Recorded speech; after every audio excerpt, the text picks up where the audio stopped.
All right, gang. Looks like we are rolling here. Happy day to you all. My name's Erik Hatch out of Fargo, North Dakota. We have Robby T, my partner in crime, with me as well. Robby, say hello to the beautiful people. Hey everybody, how are y'all doing? What a kind introduction. Let me tell y'all who we are before we dive in. Again, Erik Hatch and Robby T. We're with a company called Hatch Coaching, based out of Fargo, North Dakota, but we are representing people all across the country and actually North America as well. We get the privilege of doing some serious coaching, some serious implementing of ideas and strategies with people. And here's how Hatch Coaching started, right? It's a derivative. It's a spin-off of a company called Hatch Realty out of Fargo. And yes, I'm really great at naming things. I just call it Hatch and call it my own. But we started Hatch Realty 3.5 years ago or so. So in 2014, and we've had some really great success. Our team, as a part of Hatch Realty, is one of the top 50 real estate teams in the country. Last year, we sold 594 homes. This year, we'll sell over 700. And what we're doing is we're rooting everything in a great culture. So take what we've done with Hatch Realty now. We have a team of about 40 people. That's right, 40 people. And we've had a retention rate of about 90% in the last 3.5 years. This place has been like the Hotel California that you can come, but you're never going to leave, because we've, I think, found the right way to build the cohesion, the energy, and the feel-good environment that a lot of people want. Especially if you're working with millennials, there are a lot of folks that need maybe that extra helping hand of a sort in transitioning from working with Gen Xers and baby boomers to now working with millennials as well. And I think we figured that out and we've cracked the code. And so now with Hatch Coaching, Robby and I are excited because we're taking these ideas of culture and the ways in which we build up an environment for us, and we're sharing with people how to do that. So whether you are in real estate or you're in flooring or you work in HR or in the tech industry, whatever it may be, my guess is a lot of these things on today's webinar are going to be for you. We're going to take the full hour here. We're going to answer as many questions as possible. So please shoot them in the Q&A session. We will do our best to get to it. We don't want to dilly-dally too much, but today we are excited because we're going to cover how to create a dynamic work environment. It's really that simple. Robby, let's talk to you for a very brief moment. You started working with us now about 3.5 years ago, and now you've risen to the top as a superstar. I want to know specifically, why is it that you're choosing to work here, and why is it that you're not looking anywhere else? I think it really comes down to a couple things. The first big piece is if I were to leave this place, I wouldn't just be leaving a workplace. I'd really be leaving a group of people that I consider to be a lot of my best friends, my family, people that I love and respect. And that's what was great about what you started to create, Erik, and we've continued to create, was a place that is like family, that is really centered around loving and caring about each other. Because if something happened to anyone here, I know we all have each other's back. Yeah, but that, Robby, that's kind of that ooey gooey crap that people hear all the time. I knew you were going to say that. And I've listened to people talk, and they say, "Oh, well, we're a work family and we take care of each other." How is this different? I think it's authentic. It's extremely authentic. We've had examples where if one of us is down or something happens to someone in our family, we're there to help each other out. I'll tell a quick story of an example. One day we were doing a team meeting, us agents, and one of our agents' clients had a huge moving issue. And later that day, every single, I think it was about 15 people, all of our agents, put down what they had to do, their free time that afternoon, whatever they're going to go and do, and they jumped in and helped out at the spur of a moment. There was no planning involved. And you don't see that in a lot of places. A lot of places it's centered around maybe the individual, where we're so centered around we, that if one person's stuck or down, we're all down. So I like where you went with that. And let me name this before we fully open up this can of worms. This is maybe a little crass, folks, so pardon me for my crassness. I'm going to church it up for you, though. But in an environment in your workplace, I think of it like a big bottle of water, a big pool of water, right? If you've even seen the movie Caddyshack, there's that giant pool, right? And what happens is this: is if a turd gets in there, if you have one thing that even looks like a turd, in the movie Caddyshack, it was a baby Ruth. But if you have one turd get into your water, everybody's going to run and everybody's going to leave. And so some of you had asked questions before we even got here. And some of the questions were, how do you handle if you have somebody who's against the culture of the team, but they're a great producer? I don't know if you're going to love this answer, but Robby, what's the answer?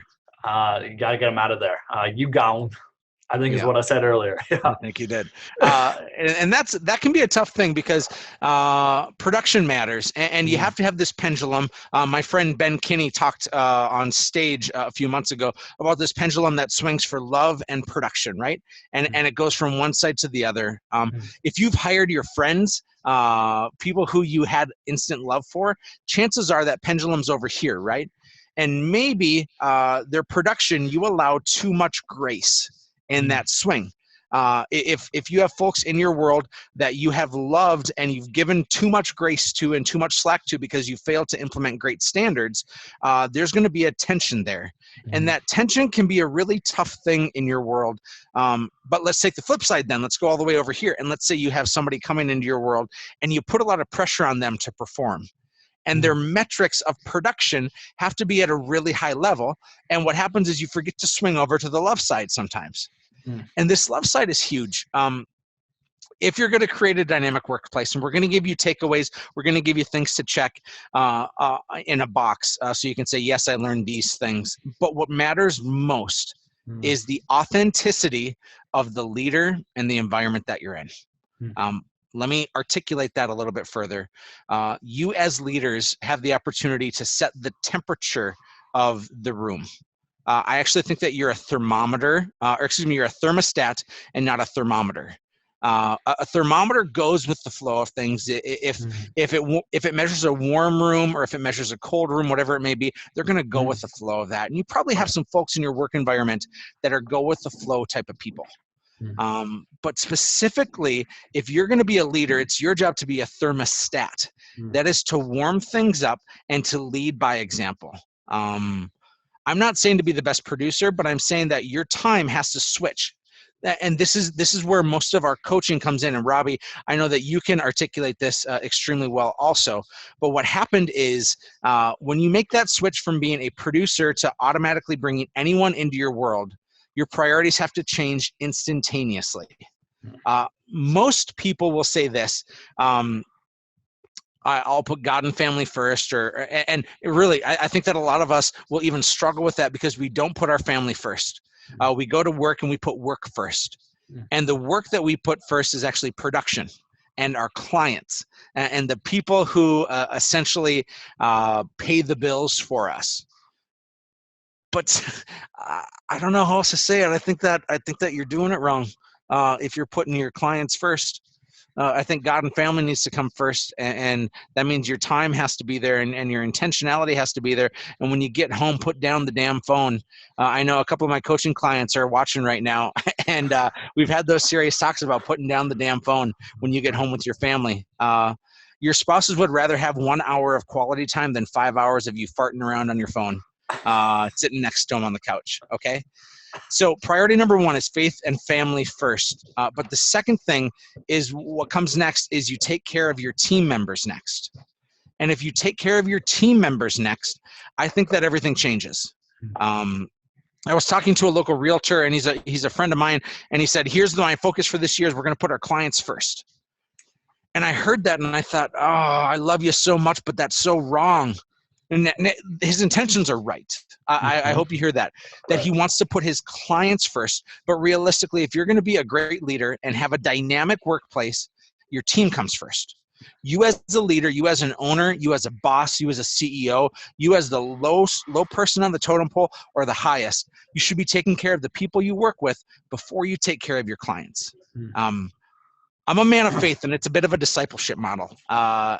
Jesus, and whether you believe in the Christian church or not, I think you can at least understand this, is that Jesus focused on a few to do things for the masses. He had his disciples, he had his homeboys, he had his group of 12 people diving in, and that's where their focus area was on the 12. And then the 12 went and did what Jesus did, right? And for a lot of us, you don't have enough leadership in your world. You don't have enough empowered people to stand up and to make a difference. Robby, talk about the transition of when we really started moving you from being a guy in the company to being a leader in the company, and how did that transition look? Because I know right now folks are needing to have a dynamic work environment, as we're talking about today, and they need more leadership. And how do we transition that, Robby? Well, I think it comes down to a couple things. I want to hit on a point first, Eric, before I get into that, is really an idea called trickle-down service. And really what it comes down to, Eric, you were saying it earlier, that if you're putting your clients first and you're not giving your team and your family your best efforts, there's no way that service is going to go through them to other people. And I think if you want to scale what you're doing in a business, you have to be focusing on your faith, like you said. That's important for a lot of us.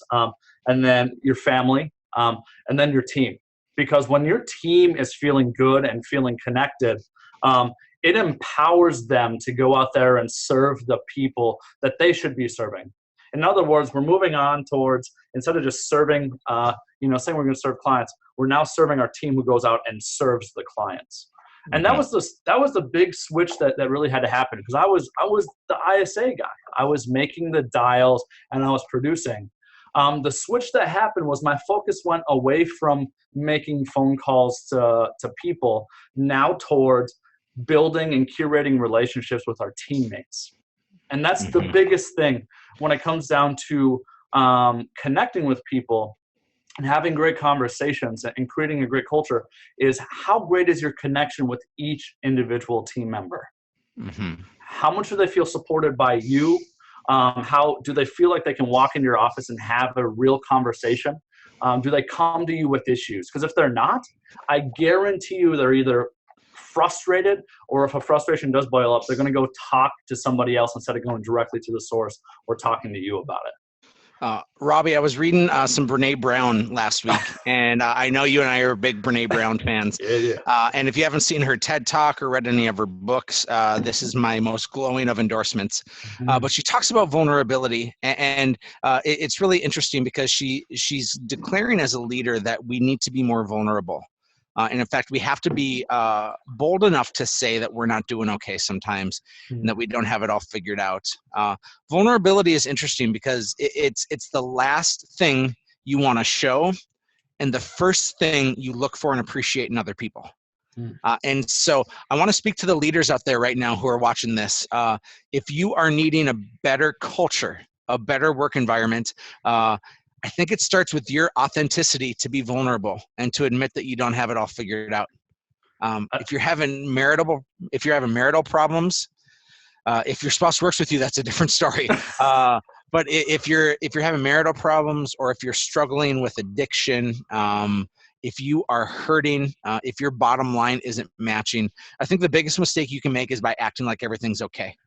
Because what you're doing is you're intrinsically telling the rest of your people to hide those feelings. And when you talked in the beginning about how this is a family for you and these are the closest people in your life, it's because you don't separate and segregate work and not work. It's all life, right? You can't not have cancer at work. Robby, you can't show up to work and not have a problem with your kids or with your spouse. So we have to be able to create an environment where that exists. And that is slow. I want you to hear this very clearly, y'all.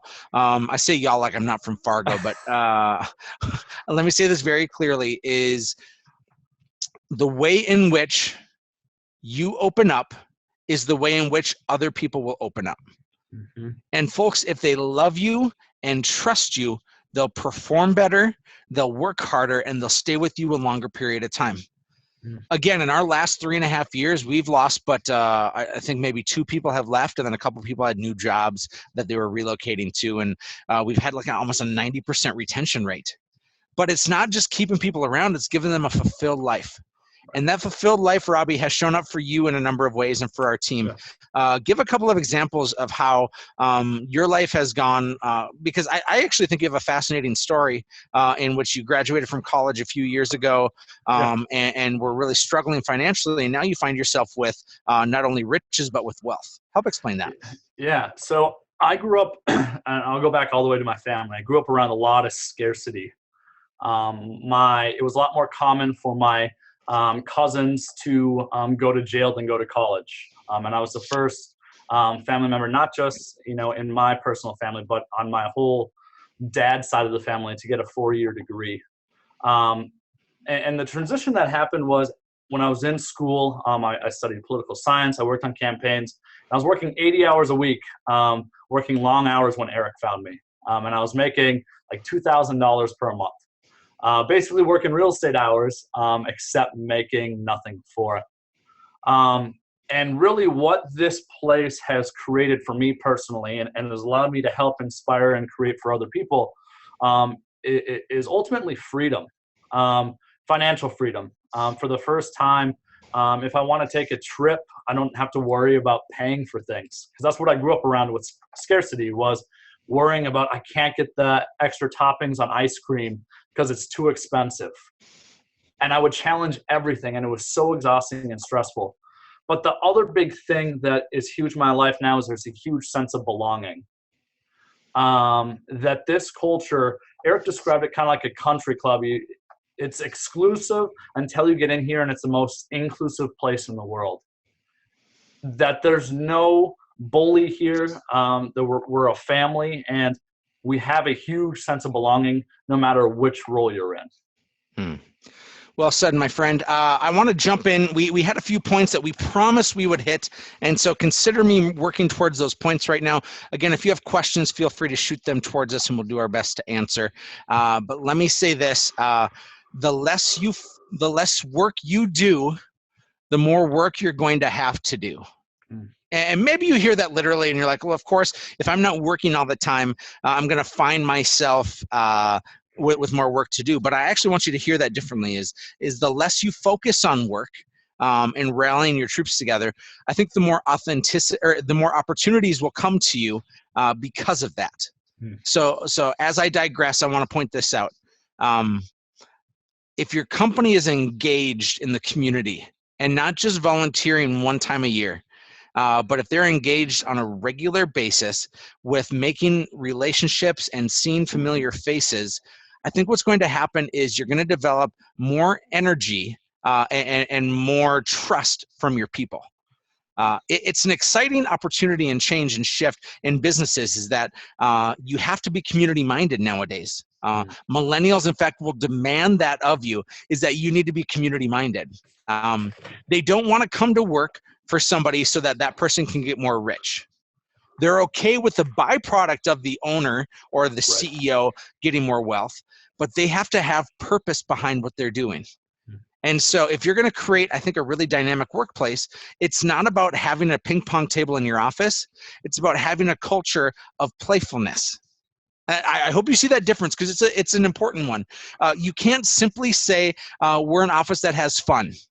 Because you go to happy hour once a month. Well, most realtors are at a happy hour 3 times a week, so it's not that unique. I think the point I'm trying to make, though, is this: is if your culture is about being playful and fun, that has to show up in everything that you do.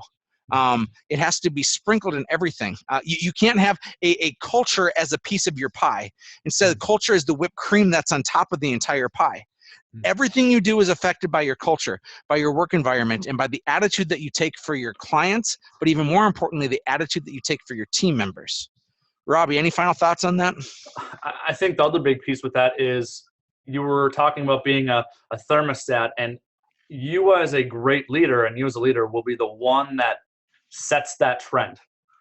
You can talk and talk and talk about all these things, but the fact is that leaders are always on stage. And if you are not yourself being playful and having fun as well, there's no way that is going to trickle down to the other people. It's going to be stuck there with you, and it's going to be a title, and that's it. So you got to lead by example. hmm And I want to answer one of the questions that Brent Tollefson asked. Brent is the owner of a company that has, I think, 9 or 13 different locations. I forget. But he asked this question: as your business grows into other cities and states, how do you think you'll be able to keep the same culture in your other branches when you're not there? Mm. Um, I don't know, dude. It's our biggest struggle right now. I think our biggest pain with Hatch Realty, and as we expand, is how do we make the people in Minneapolis and Detroit Lakes and Bismarck and Grand Forks and all these other places, how do we make them feel like they're a part of the same culture and the same energy? Mm. I would say that your intention to move slow and to build great leadership is far more important than you trying to teach those people how to be great at transactions. You can teach somebody to sell, but there's 1,000 webinars out there that talks about selling. But if you make somebody feel important, the culture is going to be different because you're in different places. But I think it's still a lot of the same. So I hope that makes sense, Brent, and other people. If you are working in places besides your home base, and if you want to have people stay with you for a long time and enjoy what they do, it's again back to having fun. It's about making sure that the whipped cream or the salt that you're spreading, whatever example works for you, whatever it is that you're doing to enhance your world, you have to be even more intentional the farther you get away from home base. Any final thoughts on that, Robby? No, I think you're 100% correct. And making sure you're touching base and checking in often is obviously key with that as well. Yeah. Appreciate that. Let me jump to this. There's a major gift that I was given just over 4 years ago. I was selling real estate with another company, and I built a team, and we were successful, quote unquote, meaning we had sold a lot of places, but it was a dumpster fire of a hot mess. I was a bad leader. I was a bad manager because I made it all about me. It was about my production. It was about my growth. It was about my money. It was about everything me, me, me. And what I failed to do is I failed to slow down. I failed to listen well to my team. I failed to train them. I failed to hire the right people into the right positions. I failed time and time and time and time and time again. And I was given the gift of starting over by being released back to the wild from my old company.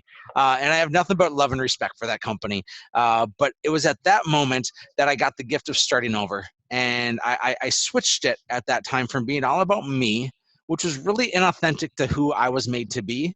And instead, it was now all about we.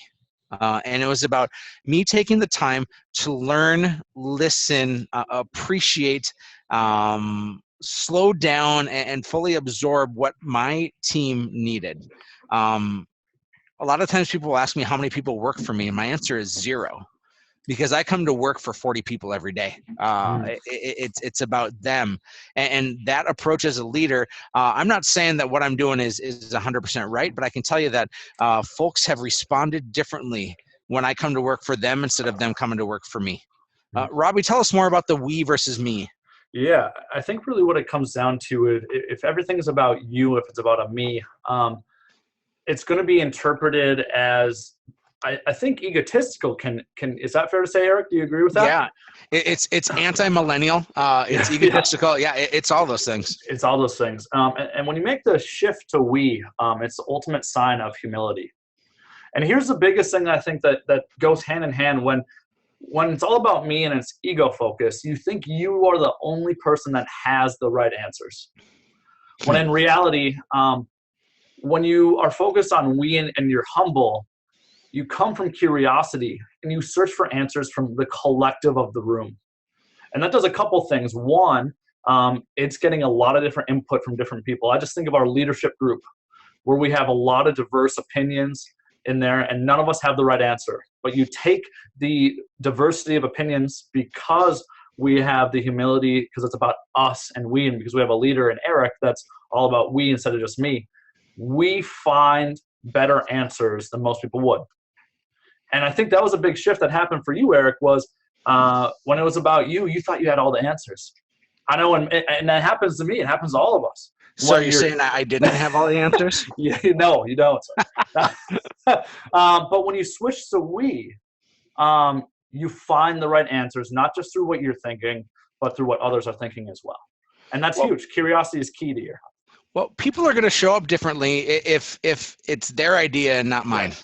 Exactly. Um, it, it's not manipulation. I think it's just asking the right questions. Now, let me give you an example, okay? Let's say that I want to implement a new focus group in our business because we want to increase our production by 25% through quarters 3 and 4. Okay, pretty typical. Any business is you want to sell more, you want to do more, you want to be more productive, and so. I could simply say to the group, and let's say Robby is the person that I'm talking to, is Robby, we're going to implement quarter 3 and quarter 4, a new strategy that's going to increase your production by 25%. So I'm going to need you to show up an hour earlier every day, Monday through Friday, and I'm probably going to need you to stay about an hour later. But by the time that's all done, we should hit our goal through quarter 3 and quarter 4, right? Yeah, I almost just walked out the door right there. Yeah, I call that the plop and drop technique Right. that a lot of people use is you have this idea and you plop it and you drop it on your people and you expect them to figure it out and you expect them to get behind you. When I think it can be approached differently like this is, Robby, have you been satisfied with quarter 1 and quarter 2 for us? Not quite yet. Not yet, man. Okay, why is it? I know you had big financial goals. Are we behind or on pace for that? We're about 15, 20% behind. Okay. I don't know about you, but I'm ready to kick it into the next gear. Are you ready to kick it into the next gear? Yeah. What does that look like? Okay. Well, I wanna work on a plan with you, but I need you on board, man. I need you to be willing to do this. But what do you think that we need to do, Robby, in order to increase by 20 or 25% through this next half of the year? Work harder. Sure, but work. I mean, what does that mean? What are the key metrics that we're missing right now that we need to do? Right. Is it lead generation? No, I think it's probably going to be. No, I think we're producing enough leads and converting enough. I think it's the ultimate conversion from getting a contract to maybe selling a house. We have a lot of contracted buyers that aren't actually buying a home. That's probably the biggest hole I see right now. Okay, so a lot of paperwork without a lot of production. Right, that's not going to a closed deal. Right, and how do we transition that? What do you think it would take? Probably some more communication with those people to find out what they're looking for. That way we can help them find it. Probably the biggest thing. More phone calls, more texts. Yeah, just staying in front of them and asking questions. Less generic emails. Yeah, a lot less generic emails. How'd you feel if you and I both decided that we were going to increase that production here, quarters 3 and 4? Are you on board to go on a little challenge with me? Yeah, I think that'd be valuable for both of us. Okay, because you said you want to reach your numbers, right? Yeah, I wanna beat my numbers for sure. Okay, and you identified the problem that we had, and so now what would you say if I said we have to show up early and stay late for these next 6 months, but it would mean big things for our family? Is that something that you'd want to do? Yeah, I think I'm into that. Okay. Now, folks, I hope you heard a language and an energy shift there. Is instead of me plopping and dropping insane assignments, I made it so it was Robby's idea along with mine. And in that example, I promise you, you take that and you shift that with your team or the people in which you lead. And if they believe it's their idea, they're going to work harder and they're going to have more skin in the game because they're working for themselves. My coach says this, and it's always profound for me. Is he says, Robby, you know the quote. No. I'll let you do it. That's all yours. Okay. If you hold people accountable to your goals, they'll resent you. Right. But if you hold people accountable to their goals, they'll thank you. Exactly. And my man Steve Couch shared that with me years ago, and it's been forever playing over on a record player in my mind because I haven't updated to MP3s yet, but playing over on a record player in my mind for sure. Robby, I want to talk about how people can implement some things into their business now. We're going to shift, folks, so everybody take a deep breath. We're a half hour in. Feels good. I want to shift here. What do we do at Hatch Realty and Hatch Coaching in terms of daily meetings and gatherings that have produced a better culture and a more engaged crowd? Right. So there's 2 big ones that we do as a whole team. On Monday mornings, we have what we call our team meeting. And basically during that time, we cover a variety of different things. Who attends this team meeting? The whole team, every single person is there. The only people that usually aren't there is if there's a closing or something really important like that. Outside that, everyone is expected to be there. And it's usually led by Erik or someone else. And we start off by talking about happies, not crappies. Basically, it's an opportunity for us to talk about the great things that maybe happened last week or happened usually last weekend, and kind of giving an update and checking in and talking about the happies, not crappies in our lives. But everybody has a voice. We have 40 people sitting in that meeting, and everybody goes around talking about something great in their world and not something negative. But everybody has a voice. And why is that important, Robby?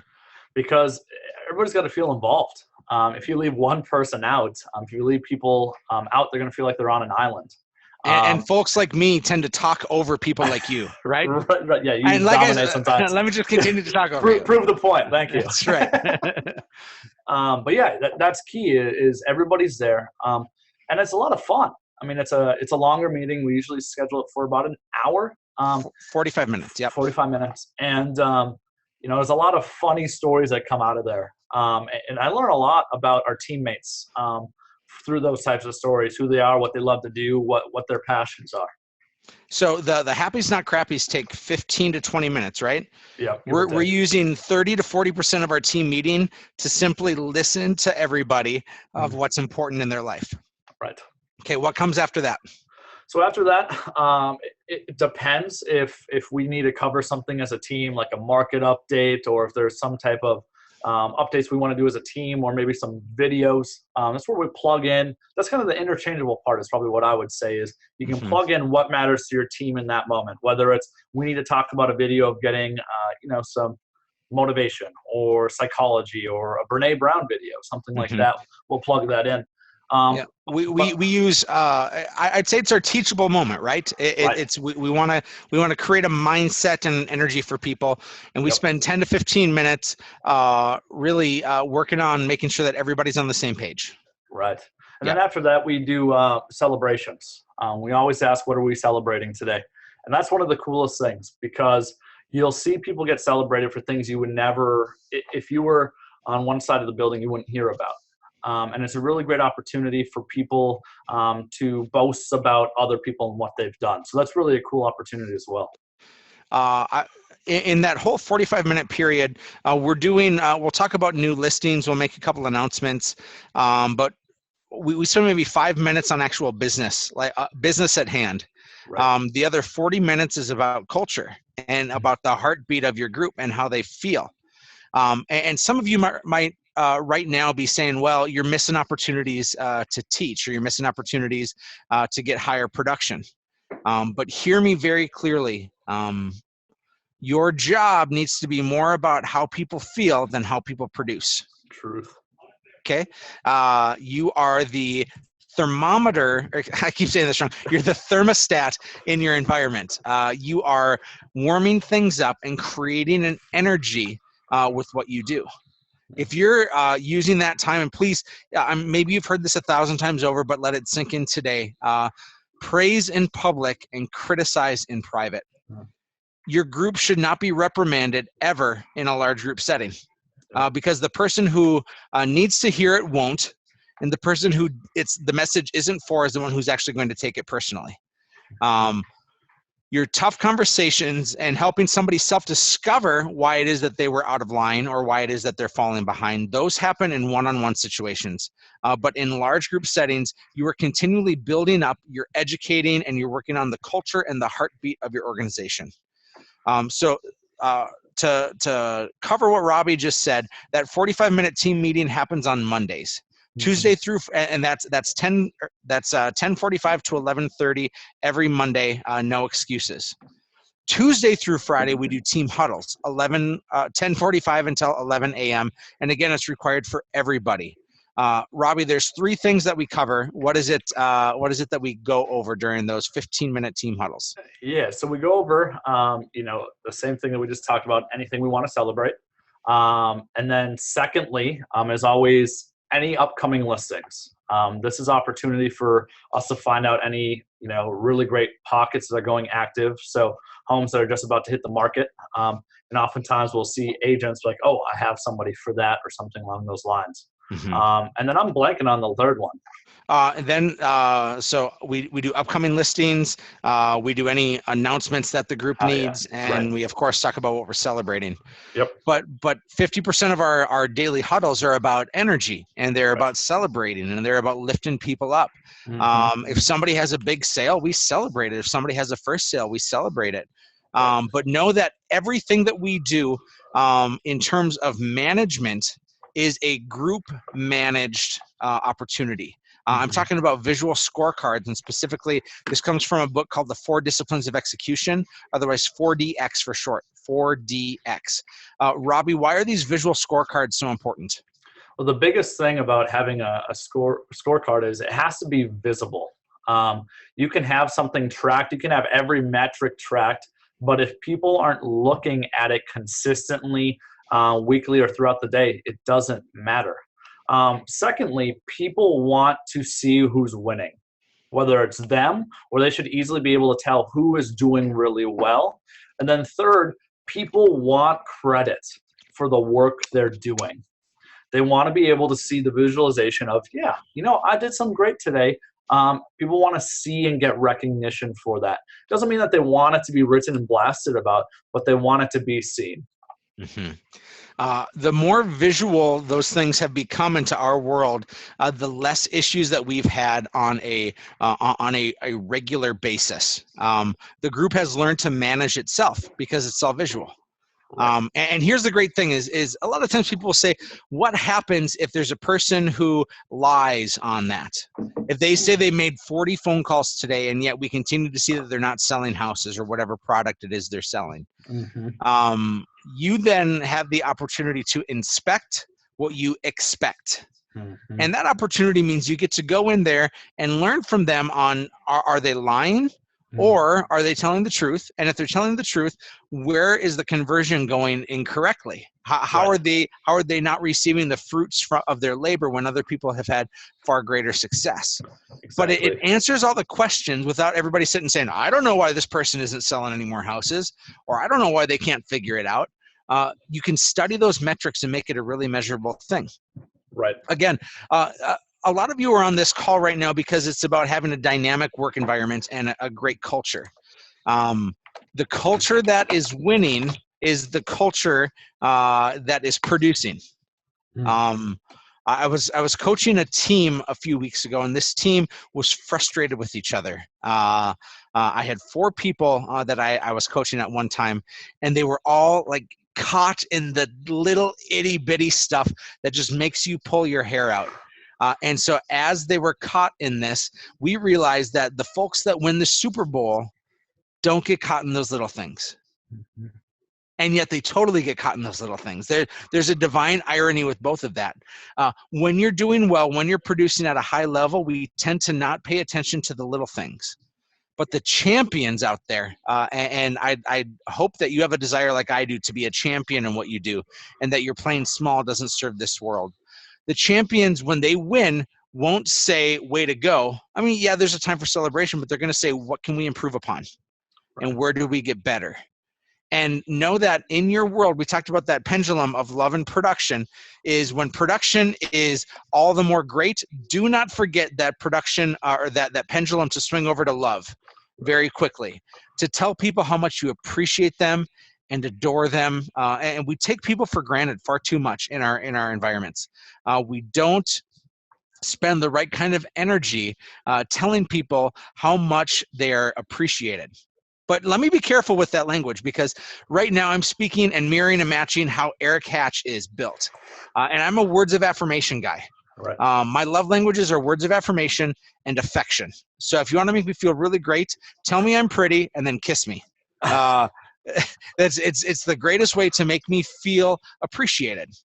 But that is the golden rule. The golden rule says, do unto others as you would have them do unto you. And I want people to build me up with their words and to be affectionate. The 5 love languages taught me that. But the platinum rule is what, Robby? Treat others the way they want to be treated. And why is that so different? Because it's huge. Because the big thing is, if you came up and showered me with words and then kissed me, it would alienate me. Everybody is different. And the whole point of the platinum rule is you have to know and understand, what is this person's, as Erik said, love language? What does this person value? And when you speak to them, if I were to go buy Erik a bunch of gifts, that's nowhere near as powerful as me writing out some words of affirmation for him. So yeah, it's treating them how they want to be treated, because that's the best way they receive that appreciation and respect. So you have to then, if you're going to be having this dynamic work environment, you need to know the love language of each of your people. And you need to know, if you're talking a DISC profile or a personality profile, Myers-Briggs, whatever it may be, you need to know what makes them feel inflated and what makes them feel deflated. And it's your job. There are some people who will curl up into a ball and not be the best versions of themselves if you call them out publicly, even for something that they do really well. Right. But if you take the time and if you give them a gift, or if you give them your personal time one-on-one, I think you're going to see a major change in your world. That's true. This whole idea of a dynamic workplace is broken down into the most simple of forms, and that is your intentional time. Remember, it's your faith in your family first, and then the second piece that you need to show up for every day is how you're investing in your team. The ways in which you're mirroring and matching for them, the ways in which you're making them feel. This is all ooey gooey culture stuff that some of you are probably not feeling so good about right now. And yet, I think the proof is going to be in the pudding for a lot of you. If you can show up and be more authentic, if you can be more intentional with your words and your actions and make it all about them and not all about you, that's a really big deal. And can I chime in on that as well, Erik? Of course. I think you're 100% correct. I take the lead on doing one-on-ones with all of our ISA team members. So we have 4 ISAs now here in our office. And it's very rare that we actually end up talking business in those conversations. It's kind of like the pendulum that Erik had mentioned that Ben Kinney talks about. Instead, my conversations are focused on what's going on in your world, what's been frustrating for you at home, what's been frustrating for you here. And it's making sure that we have a conversation that's centered around their story and not just production. Because I think that's where most people go wrong, is they view somebody and they get stuck and they become a number. And that is the quickest way to alienate millennials and generally, I think, people, is people have a story, they want to feel heard and they want to feel valued. And the only way that you can achieve that is not just by talking metrics, by numbers, by production, but it's checking in and saying, how are things at home? And slowing down and finding out what matters to them. So another big thing we do is, on top of that team meeting, is also one-on-ones. So we're consistently meeting with our people. And everybody has their people scaled throughout our business. So somebody is checking in with somebody. So, yeah. Erik, do you want to, by the way, we skipped 2 major pieces that we celebrate on Mondays. Do you want to share those 2 awards that get given out every week? Absolutely. Well, we give 3, so I'm gonna one up you here.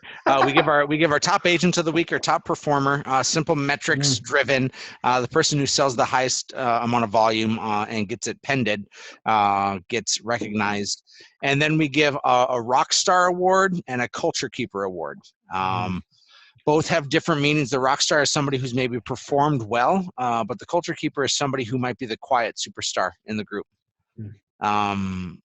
It's a great thing for us to do, and it's warmly received by the group. And it's, again, the group awarding each other. It has nothing to do with the top down. It's the group taking care of one another.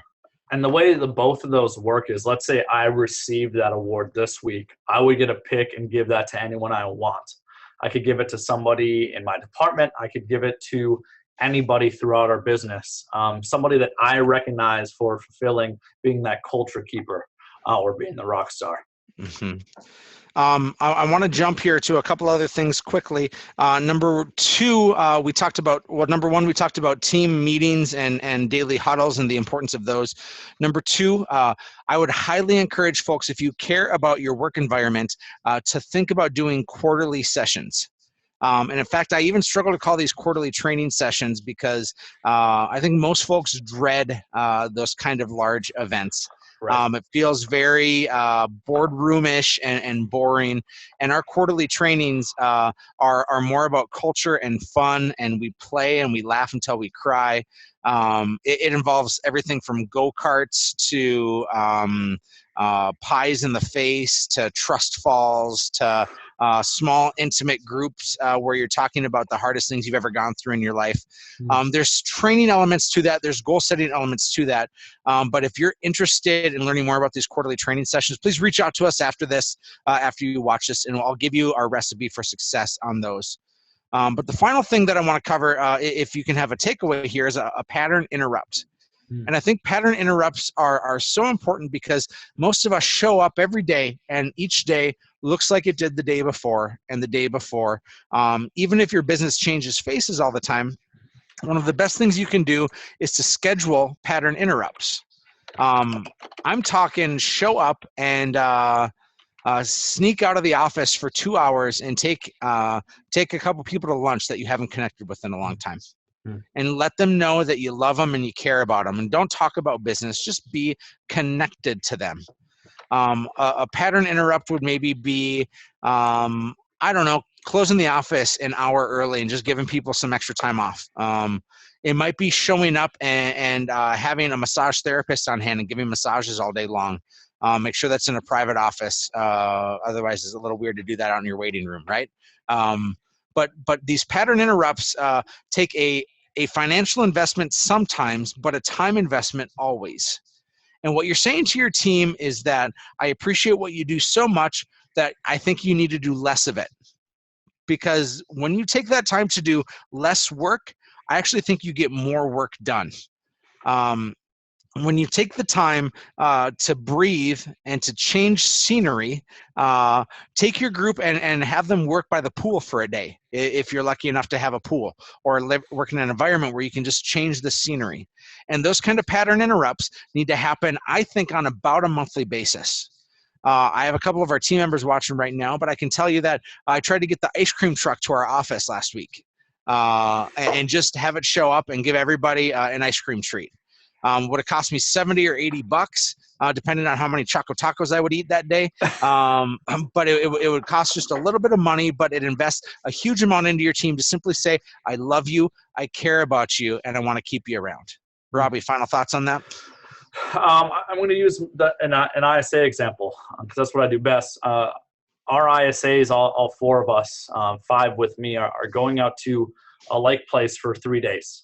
And it's the biggest ultimate pattern interrupt. They're still taking calls, still working. That's what's great about the ISA role. You can work from anywhere. But it's an opportunity for us to slow down, to be intentional with each other. We're all kind of Star Wars nerds, so we'll probably watch some Star Wars.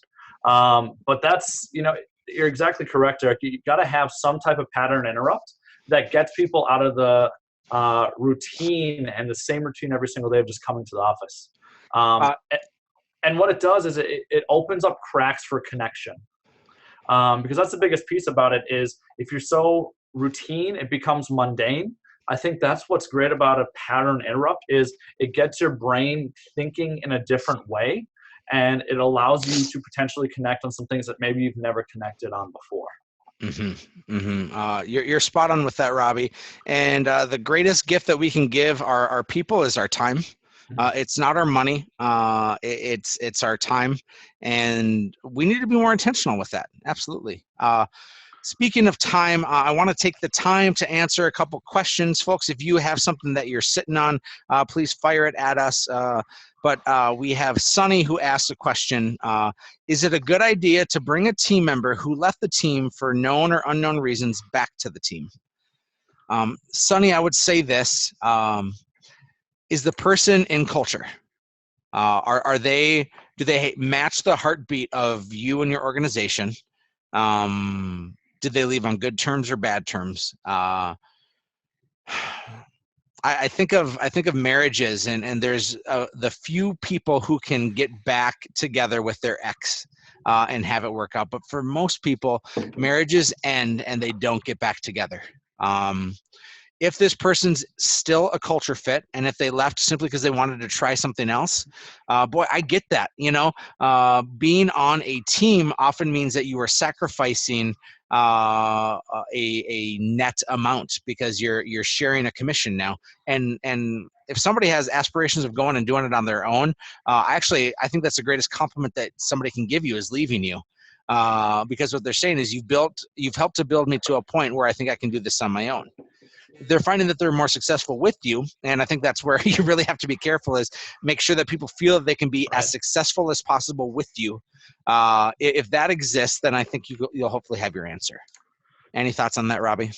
Yeah, I want to add a couple pieces to it. I would make sure, Sonny, to not just welcome them back, but to put them through the same vetting process that you put any new hire through. Because the fact is that people do change. If they've been gone, obviously we have no idea if they've been gone for a month, a year, or 2 years, but people could potentially, this guy could be, or gal could be totally different. I would fully vet them and put them through a hiring process just like you would anyone that's brand new. Just so you're going in and engaging them in the same way. You don't want something to slip through the cracks that you could have caught earlier. Mm-hmm. Mm-hmm. My boy Stevie Winfrey. By the way, Steve, I saw your new pictures, and she is way prettier than you. So bravo, man! You must be a hell of a salesman. Steve asks this: how about not focusing on changing people so they don't feel like they're broken versus helping them improve? Thoughts? Man, you can't change anybody. I would have to say that the desire is there to change people. But they are rooted in who they are. My challenge to you would be, can you allow them to be the best version of themselves by being in your world? If they're a good crop, sometimes they just need the right kind of soil. And that's where you come in as a leader, is if you can eliminate the rocks, if you can add the right kind of elements, if they're a good crop, sometimes they just need good soil and good elements. And that's what you can do in your world. But you can't fix someone. Either they have it or they don't. And Robby will tell you all the time that you can't teach hungry. Either somebody has it or they don't. And you can't teach culture. They either have it or they don't. And you simply will enhance that. I've heard oftentimes that somebody can only improve about 2 points. If you say on a scale of 1 to 10, I give Robby a 6 in his natural environment. By the way, I give Robby higher than a 6, but just for this conversation, on a scale of 1 to 10, if Robby's a 6, the best I can improve Robby is up to an 8. And I'm not changing him. I'm just helping him to improve up to about an 8. If you're an 8, you can get to a 10. But guess what? If you're the wrong soil, if it's the wrong environment, that Robby, who was originally at a 6, is now at a 4. And that's when you see people who are destructive and not the best versions of themselves. So again, if you're protecting the whole, and if you care about the folks that are in your world, I think you have to pay close attention to the soil that you are and the environment. Let me say this quickly.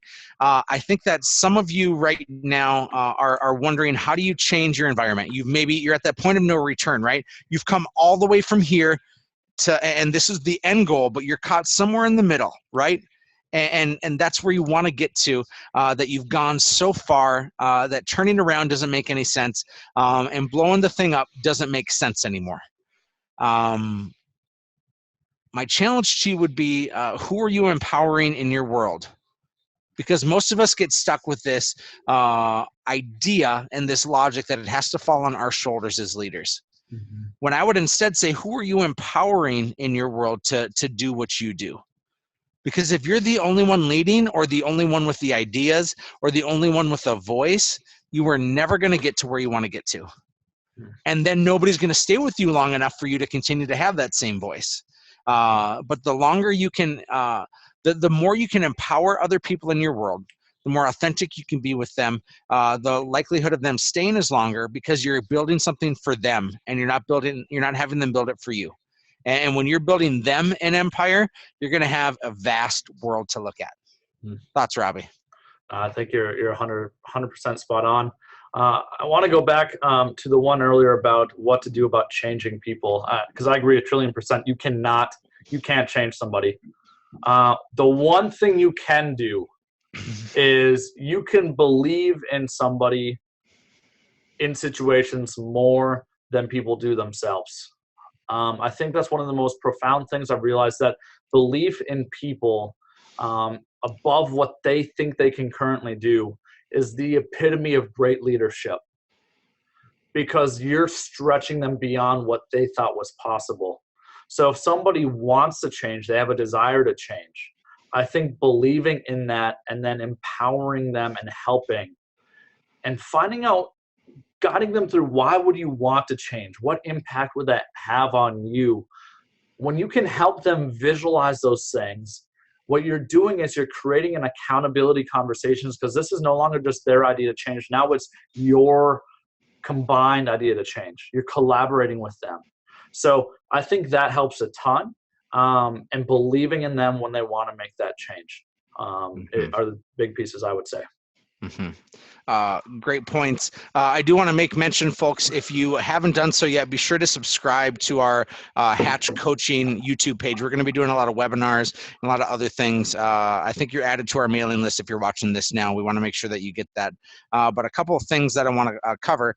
Adam asks a great question about Sell a Home, Save a Child. SellAHomeSaveAChild.org is a movement that I'm a part of, and our company is a part of, along with Nick Shivers out in Portland, Oregon, and now literally dozens of other realtors and companies around the U.S.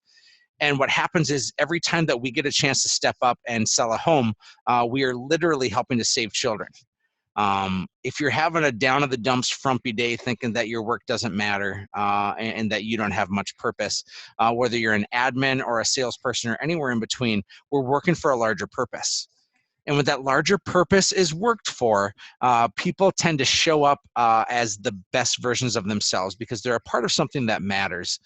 So I don't care if it's Sell a Home, Save a Child or something else. I would just encourage you that your dynamic workplace and the place that folks will love to come to has to have something going on besides just sales or production or whatever it is. It's the enriching part, and it has to be spread across all avenues and spectrums of your business. Adam, I hope that covered your question. Finally, Andrew has been holding on this question. Thanks for holding, buddy.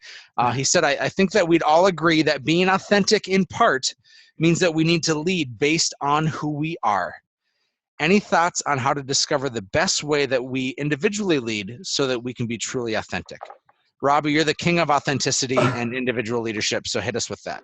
So I think one of the biggest things that I would recommend for you, Andrew, is taking your close-knit people at work, if you have a leadership group, a smaller group, and coming out and asking, what type of leader am I? How am I perceived when I'm not talking? Really what you're doing is you're identifying the blind spots and the perception that people have of you, because I think that's where we think we'll say something. And Erik, I know we've both had this where we thought we've crushed it in moments, yet to find out that it was not received at all by somebody. So I think it's crucial of offering and asking for that feedback is crucial, because when you do that, people will give it to you, and then you can recognize that maybe you thought you did something really well, and in reality, you didn't at all. So I think that'll help help you become more authentic and understand how you're perceived as a leader. So, yeah, allowing truth tellers in your life is a big deal, and especially in your workplace. I want to close with this because we are about out of time. Folks, we're doing something big, I think, with Hatch Coaching. We love doing these webinars. We're going to be regular with these at least for the next few months. But we also love being in person, and we think that there's value in gathering people together. So this September, we have a Hatch Coaching Summit coming up in Fargo. It is a glorious, awesome place if you've never been here. And we're doing it in September before the snow starts to fly. And so we want to invite you to come and participate with a 3-day mastermind conference in Fargo in September. So go to coachingwithhatch.com to check that out. We're going to keep doing these webinars. Email us questions. we are going to do everything possible to try to share what we have here with the rest of the world if it brings value. There's no good in us hanging on to this and just keeping it for ourselves. God has gifted us with abundance, plenty, and we want to share that with the world. So those are my final thoughts. Robby, what are your final thoughts? No, I appreciate you guys taking the time. And as always, if you have any questions, thoughts, feel free to shoot us a Facebook message, shoot me a text message or email. Everything's up on Hatch Coaching or coachingwithhatch.com. All right. Guys, on behalf of Robby T, I'm Erik Hatch, both with Hatch Coaching. Again, coachingwithhatch.com, or subscribe to our YouTube channel, Hatch Coaching. God bless y'all. Thanks, y'all.